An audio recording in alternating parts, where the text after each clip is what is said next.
오늘 본문은 예수님의 제자인 사도 야고보가 순교하는 장면을 기록하고 있습니다. 헤롯 왕에 의해서 순교를 당하는데요. 성경에 보면 여러 명의 헤롯이라는 이름이 등장합니다만 다 다른 인물입니다. 그런데요, 한 가문이에요. 한 가문. 예수님 때 동방박사를 맞이한 헤롯은 여기에 나온 헤롯의 할아버지이고요. 헤롯 가문은 특별히 가지고 있는 컴플렉스가 있는데, 이 헤롯 가문은 전통적 유대인 가문이 아니라 에돔 출신의 유대인 가문이었어요. 그러니까 사실 유대인들에게 인정받는 가문은 아니라는 것이죠. 또 하나는 비록 그가 분봉왕으로 정권을 잡고 있지만 그것은 정치적 기반이 탄탄해서 잡은 정권이 아니라 로마 정부에 아첨하고 아부하고 그리고 부패로 결탁하고 이러면서 잡은 정권이기 때문에 탄탄하지는 않습니다. 그러다 보니까 로마 정부의 눈치도 봐야 되고 그리고 유대인들의 눈치도 봐야 되는 거예요. 그래서 만약 이 유대 지역에 밀란이 일어나거나 어떤 소요가 나타나게 되면 얼마든지 파리 목숨처럼 그 정치적인 생명이 끝날 수도 있는 그런 포지션에 있는 가문이고 포지션에 있는 헤롯이었습니다. 그래서 오늘 우리가 3절 본문에 보면 야고보가 죽었어요. 그랬더니 유대인들이 기뻐했다 그랬어요. 그렇죠? 야고보가 죽고 유대인들이 기뻐했다. 그래서 어떻게 했어요? 베드로도 죽이려고 했다는 거예요.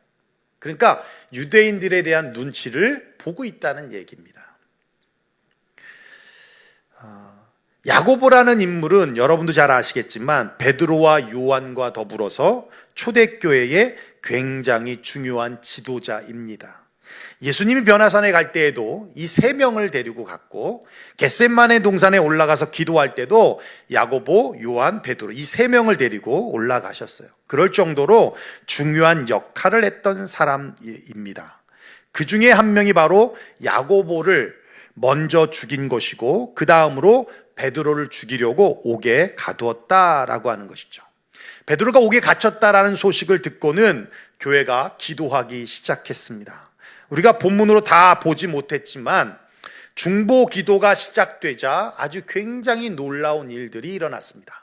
주의 천사가 그 밤에 나타나서 베드로를 깨워서 마치 순간 공간 이동하듯이 벽을 뚫고 그리고는 탈옥하게 되어지는 장면이 나와요. 그리고는 베드로가 간 곳이 바로 중보 기도하고 있던 마가 요한의 집으로 갔습니다. 그리고 그곳에서 하나님이 이 밤에 어떻게 자신을 탈옥시켰는지에 대해서 간증을 하고 그리고 또 복음을 전하러 떠나갑니다. 우리는 오늘 본문을 통해서 중보 기도가 얼마나 중요한가를 깨달을 수도 있지만 그보다 더 중요한 메시지가 사실 여기에 담겨 있습니다.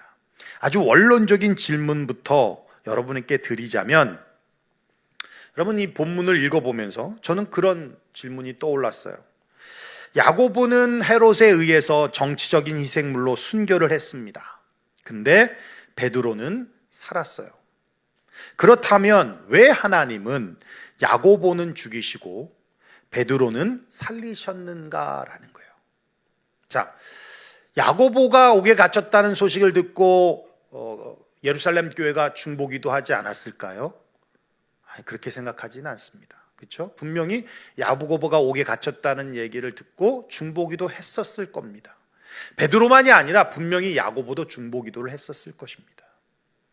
그렇다면 하나님의 능력이 부족해서 야고보에게 보내줄 천사가 없어서 야고보는 구출해내지 못했을까요? 그것 또한 말이 안 되는 것입니다. 베드로가 야고보보다 더 중요한 포지션에 있기 때문에 어차피 한 사람이 죽어야 한다면 덜 중요하게 여기는 야고보를 죽이신 것입니까? 그렇다면 중요하지 않는 사람은 빨리 죽어도 되는 겁니까? 라는 반문이 나올 수 있는 것이죠. 야고보는 사명을 다했고 베드로는 아직 사명이 남아있기 때문에 야고보는 죽이시고 베드로는 살리신 것입니다 라고 말한다면 더 이상 할 말은 없습니다. 그게 주님의 뜻이라면. 그죠? 살든지 죽든지 다 주님의 뜻이기 때문에 그렇다면 할 말은 없습니다만, 여러분도 잘 아시겠지만 초대교회 당시 교회는 아직 뿌리를 내리지 못하는 상황이었습니다. 그렇다면 단 한 사람이라도 더 살아서 복음을 전하는 것이 더 유익한 상황이지, 죽이는 것이 유익한 상황은 분명히 아닐 거라는 것이죠.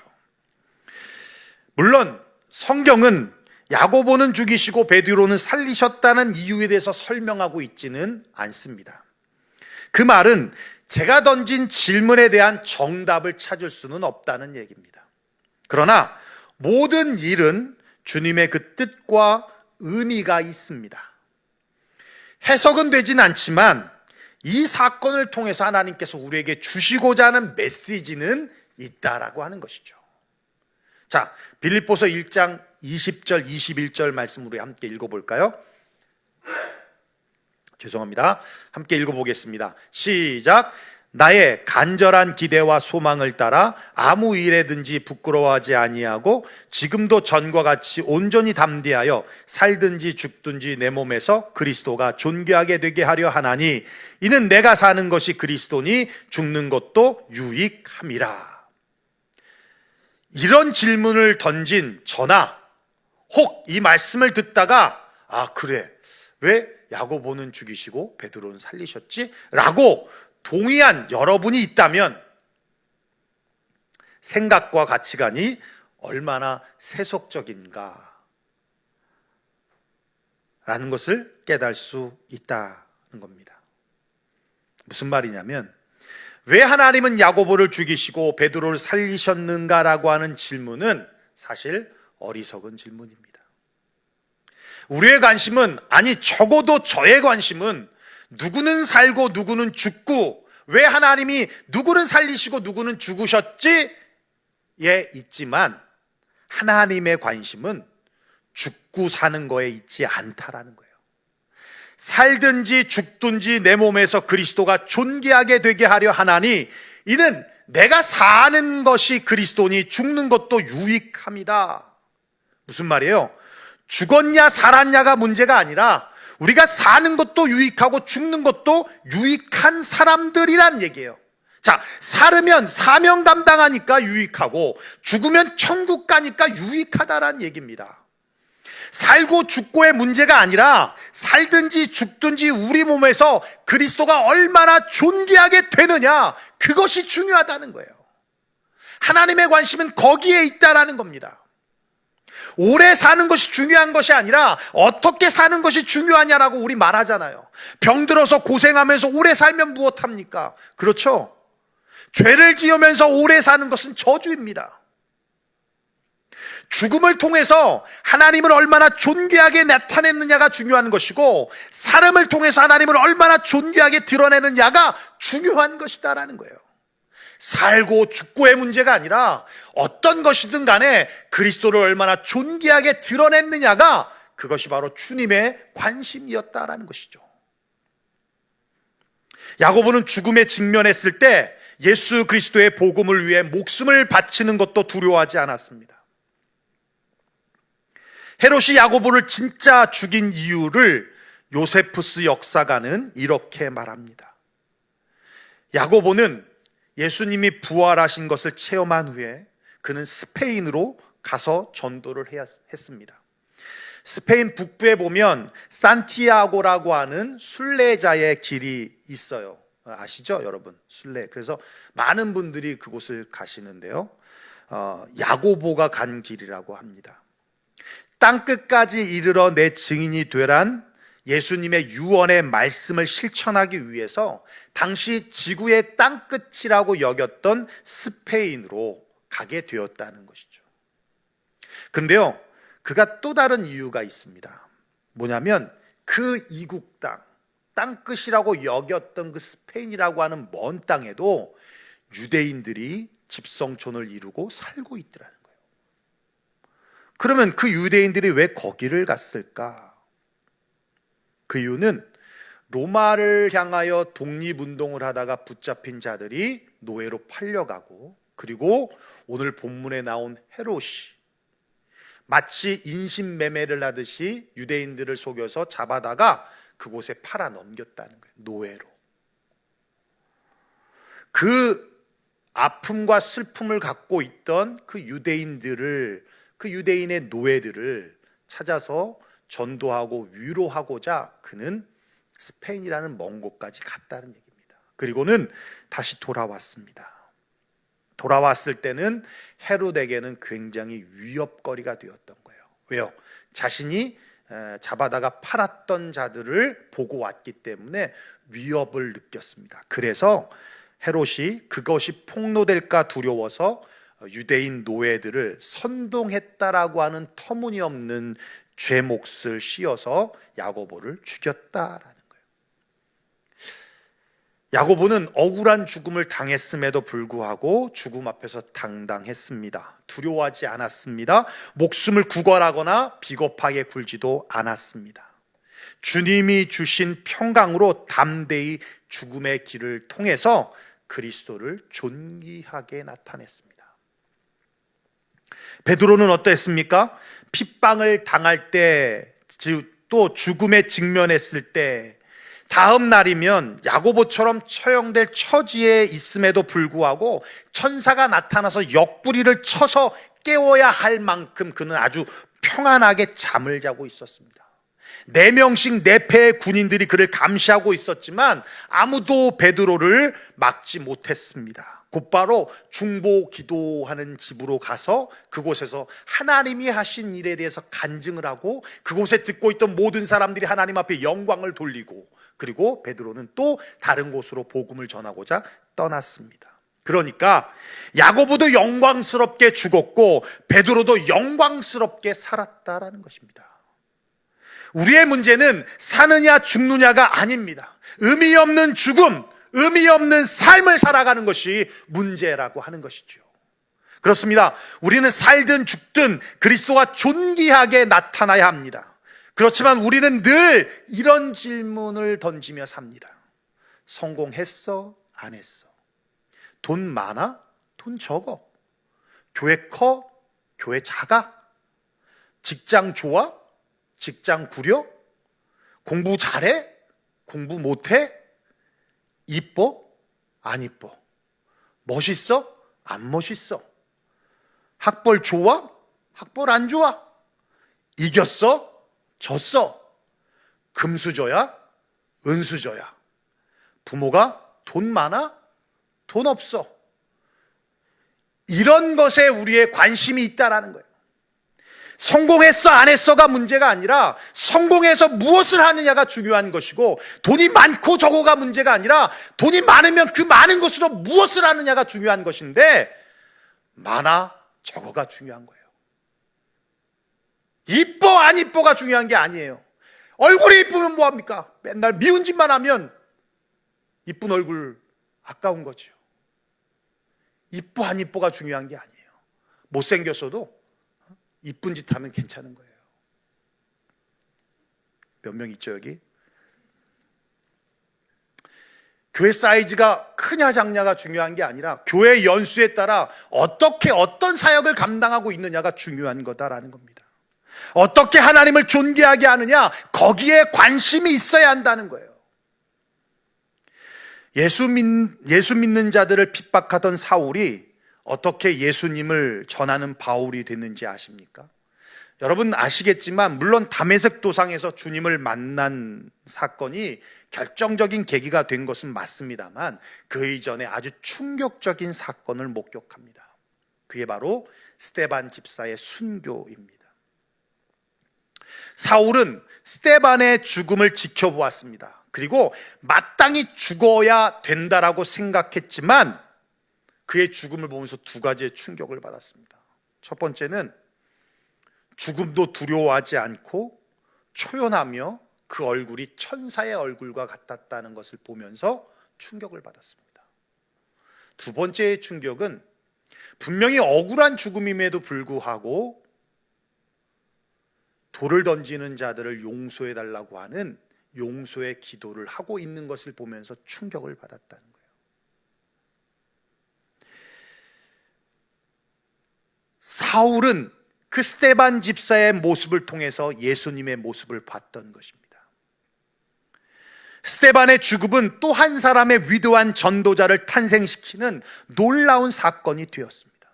스데반의 죽음을 통해서 그리스도가 존귀하게 되었다라는 거예요.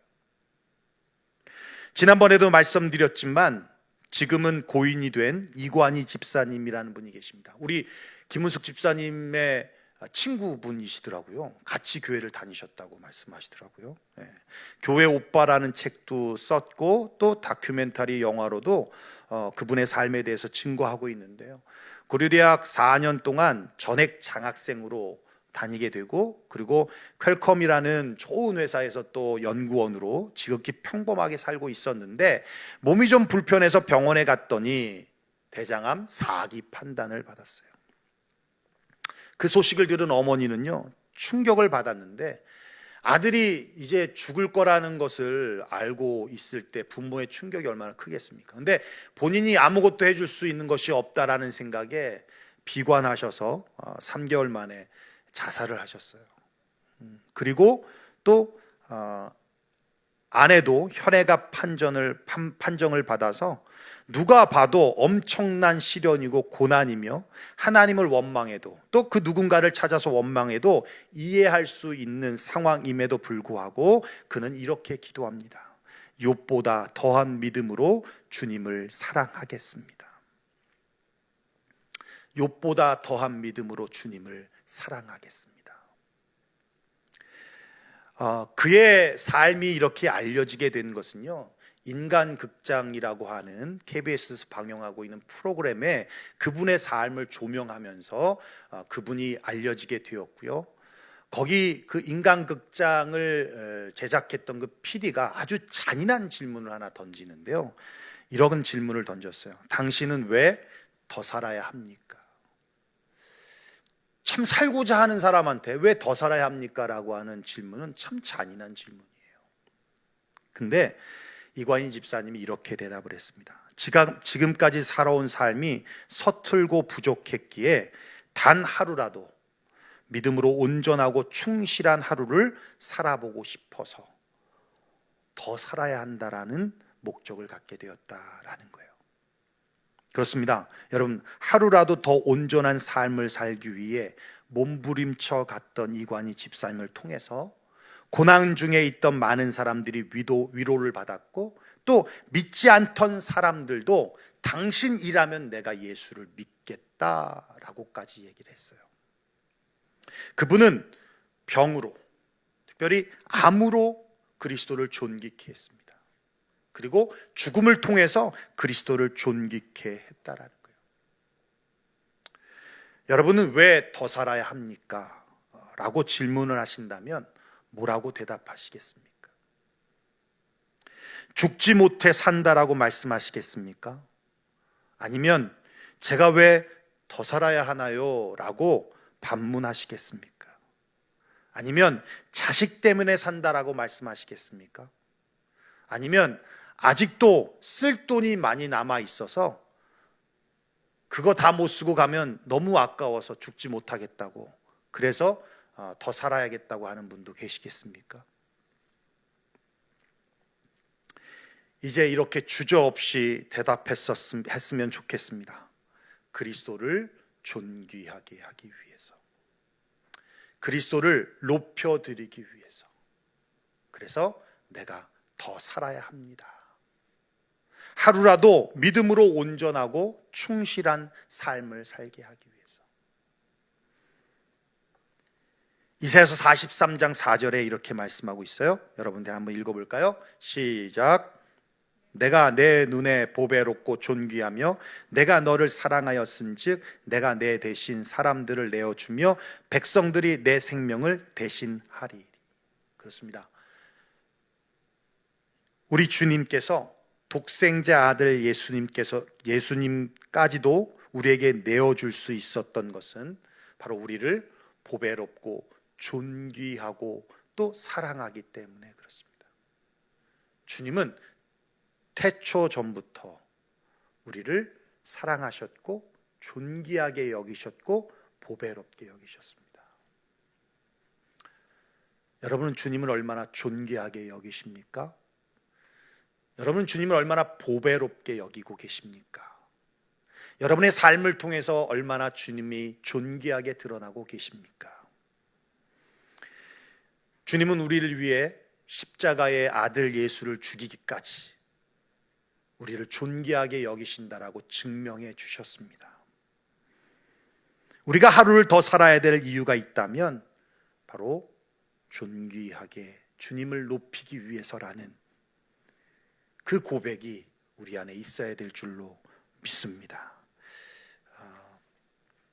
일부 예배 때는 공감하시는 분들이 많아서 대화가 자연스럽게 되었는데, 이분은 젊은 친구들이 많아서 잘 모르실 거예요. 우리 가수 조화문이라는 분이 계십니다.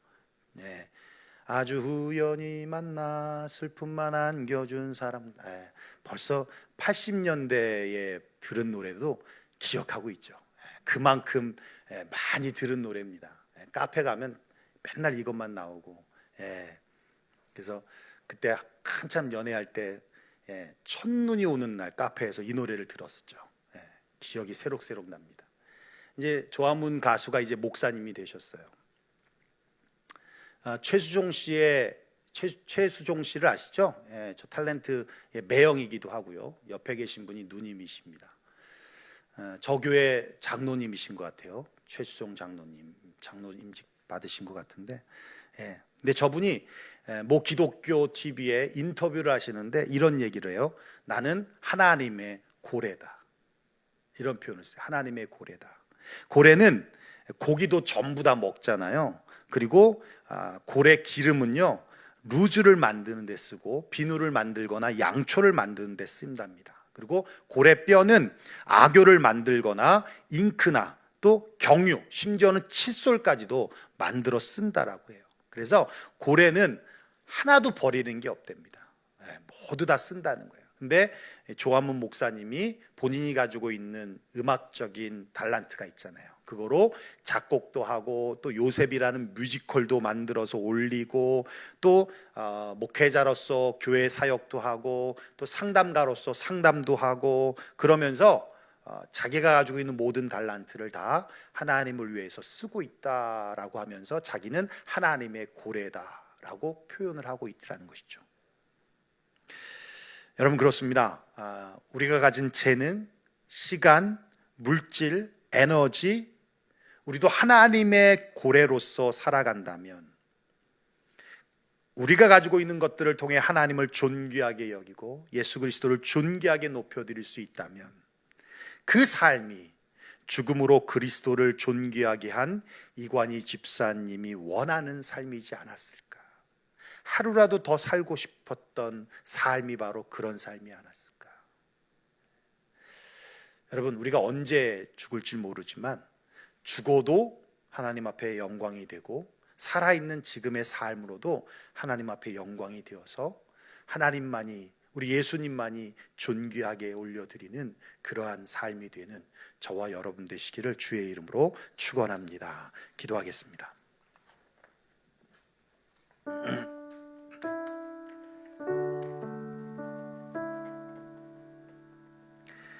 오늘 말씀 들은 대로 함께 기도했으면 좋겠습니다.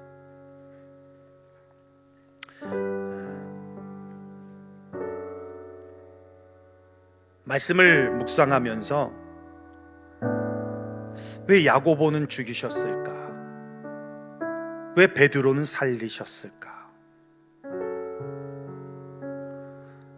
저는 여기서 쉽게 여러분에게 말씀을 전했지만 사실 그 고민은 오래됐습니다.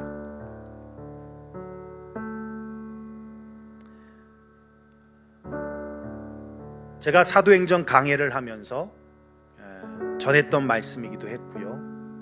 또 이 말씀을 함께 나누려고 다시 좀 정리해서 여러분들에게 증거를 했지만, 누구는 죽이고 누구는 살리시고 너무 편애하는 건 아닌가? 라는 생각에 참 고민을 많이 했습니다. 그러다가 빌립보서 1장 말씀을 통해서 살든지 죽든지 그리스도가 유익하게 된다면 죽는 것도 유익이요 사는 것도 유익이라는 것을 다시 한번 깨닫게 됐습니다. 그러면서 아직도 나는 멀었구나. 내 생각이 참 세상적이구나. 내 생각이, 내 가치관이 아직도 여전히 세상적이구나 라는 것을 깨닫게 됐습니다. 성공했느냐가 중요한 것이 아니고 얼마나 많은 것들을 가지고 있느냐도 중요한 것이 아니라